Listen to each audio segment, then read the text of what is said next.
Ayan mga sisi ko, good afternoon. Ayan, open muna natin ito bago tayo mag-proceed sa ating topic ngayong hapon.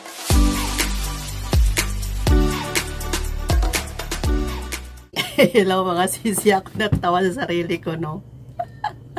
Kasi may parcel na naman. Araw-araw na lang may parcel. Pero sige lang, basta't ang parcel ay para sa tindahan, hindi yung para sa sarili. Mga sisi ko.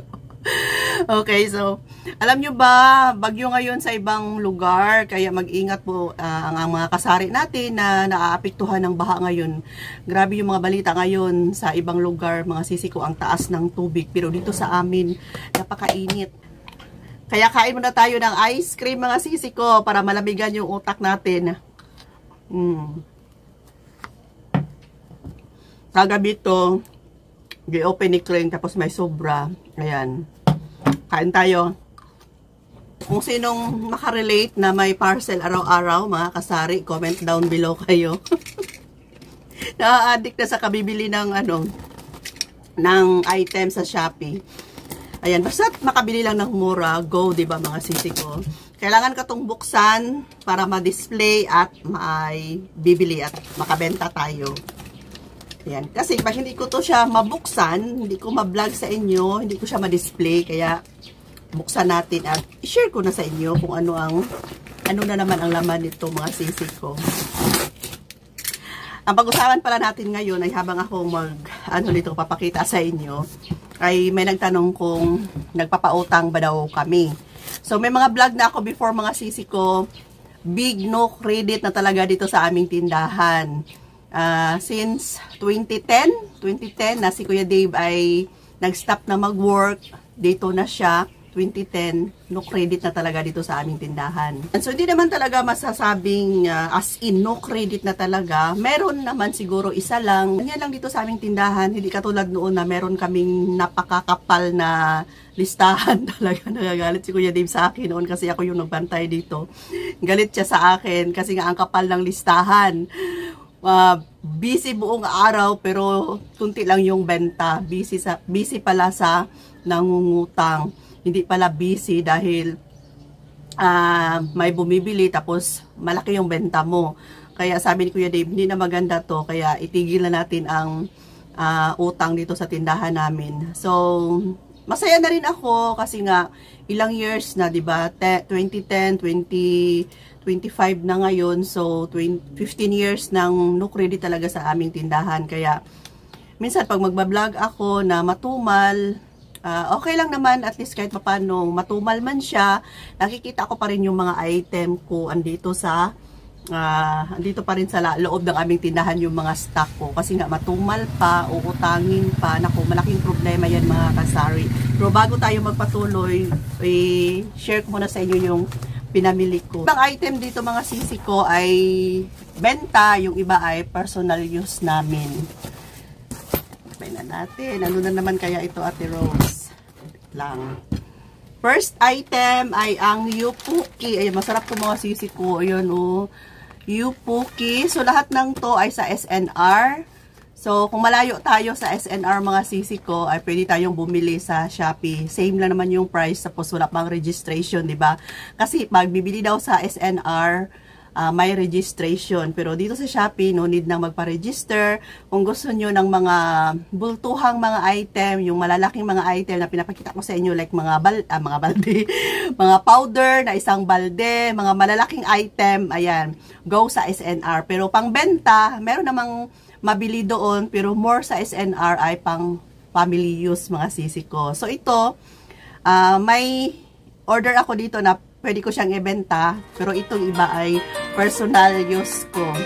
So, ito ay tupoki. Malaki siya mga sisi ko, 280 grams. Pero may 140 grams siguro. Di ko sure yung price. Basta ito, malaki ang price niya is 136. Tatlo yung binili ko. Yan. Pwede ko rin siyang ibenta kung may bibili nito. 136 ang sa SNR. Pero mga sisi ko, may vouchers pa to. Hindi talaga siya as in 136. Parang nasa 120 lang itong item. Tatlo yung binili ko. Ayan, di ba?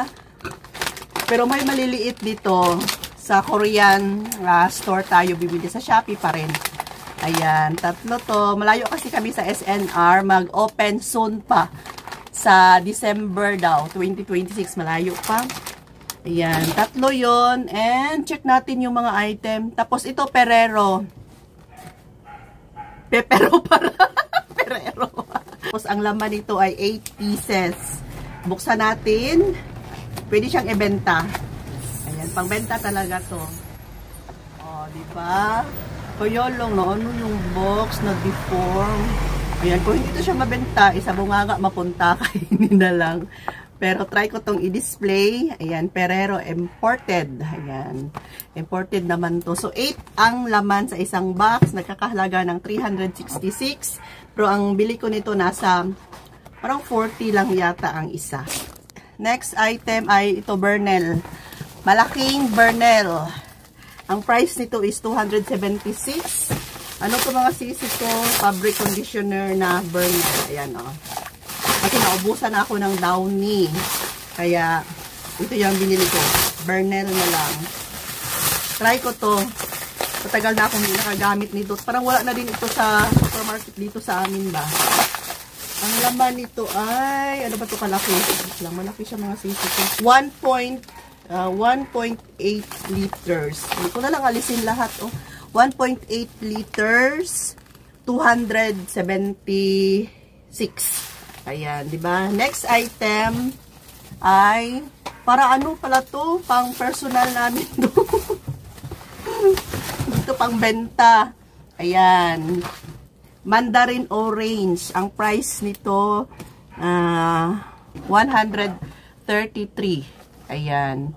Malaki siya mga sisi ko. Masarap to. Mandarin orange, 133 from Lotte o Lot. Tapos, ano siya, 1.5 liters. Oh. Ready to drink. Masarap to mga sisi ko. And the last but not the least, wala, para pala to sa bunganga lahat. 1,000 plus na bayaran ko. 1,127. Para sa bunganga lang pala to. Ayan, ito, masarap. Chocolate cookies. Ang price nito ay 144. O, diba? Ang bango na yan. Ang bango. May lalagyan naman ako doon. Ilipat ko na lang mga sisi ko. Grabe nyo. Tapos may kambing na naman ako. Abangan ninyo. Susunod na mga araw. Ayan o. Kita nyo yung mga red. Ang dito sa pinaka-last. Kasi-check. Place order ko lang. Tapos itong sa gitna. To pay. Tapos ang sa gilid ay ano na siya, to receive. Diba? 2, 3, 4, 4 na item na naman itong coming natin mga sisi ko. Oh, ano kayo dyan, diba? Adik na adik si Ate Rose ninyo ngayon. So, yung iba naman dito ay pang personal use. Yung iba naman dito ay organizer para sa tindahan mga sisi ko. Tapos, yung iba ay benta. Yan, magkahalo na to. Sarap mabili sa SNR ba? Sabi ko nga kay Kring, mag-ipon ako ng pera para pag mag-open ng SNR, mabili ako ng bultuhan. Maraming ano doon mga sisi ko. Maraming pwedeng mabili. Makita ko na talaga sila sa personal. Hindi na pa order-order lang. Ayan, yun na ano, balik tayo. Sarap kaya to. Tikman daw natin. Hindi kasi ako mag-o-order pag yung review, kunti lang yung bumili. Ano ba tayo ng alcohol? Pero pag makita ko sa review na 10,000 up yung mga bumibili, tapos binabasa ko yung review. Ayan. Ito ay 144 yata. Medyo malaki naman siya mga sisi ko. Sobra pa siya sa isang ano.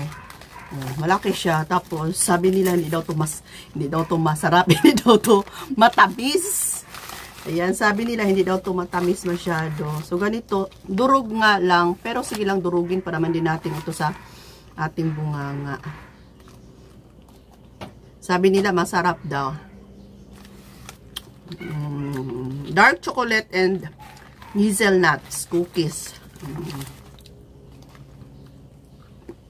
Dark chocolate. Sarap siya. Masarap siya. Hindi siya masyadong matamis. Totoo pala. Kaya lang, nadurog na. Nadurog. Sayang naman. At least natikman ko na siya. Pag matikman ko na, alam nyo ba mga sisi ko? Pag na-order ko na yung isang bagay, pag natikman ko na, hindi na ako uulit. Basta't ano yung cravings ko. Masatisfy na ako sa cravings ko. Siguro bibili ako ulit sa personal na lang soon. Kasi pag i-order ko, masarap sana, kaya lang nadudurog. Alam niyo naman, yung ibang parcel natin tinatapon na lang, di ba? Kasi ito, masarap to. Mamaya ito, kainin namin ni Kring. Kasi yun ang mga sisi ko, no? No credit na sa aming tindahan. Ang napakaganda lang pag walang utang, kasi lahat na ma-receive mo ay, syempre, cash lahat, di ba? At mapamili mo yan, magamit mo ang iyong benta pagkabukas. So, mas maganda talaga pag puro cash, mga sisi ko, walang stress, walang sakit sa ulo, wala kang kalaban.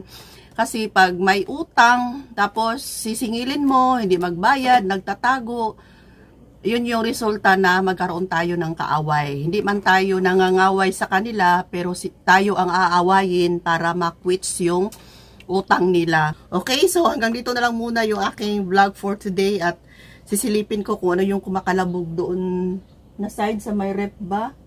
Ayan, kasi dito sa amin may mga, anong tawag yan mga sisi ko? Yun parang halo sa Bisaya pa. Yun parang crocodile siya ba, na para siyang crocodile pero hindi naman siya as in, para din siyang butiki na malaki o crocodile na maliit. Halo sa Bisaya. Hindi ko maano si Kuya Dave, alam niya yun. Kasi nung lumabas siya, doon banda sa may bahay na nadaanan niya, dumaan lang daw sa kanyang harapan kasi hinuhuli nila. Ganyan na daw kalaki, parang maliit na buhaya. Uso kasi yan dito, minsan sa Kisame. Nagtaka ka na lang kung ba't may kumakalabog sa Kisame, andun na pala nakatira. Tapos dito, titingnan ko kasi may, posible man pag butiki, ang liit naman ng butiki, tapos kumakalabog. Ayan, so bye for now muna mga sisi ko. Sisilipin ko kung anong kumalabog. Love you all. Thanks for watching.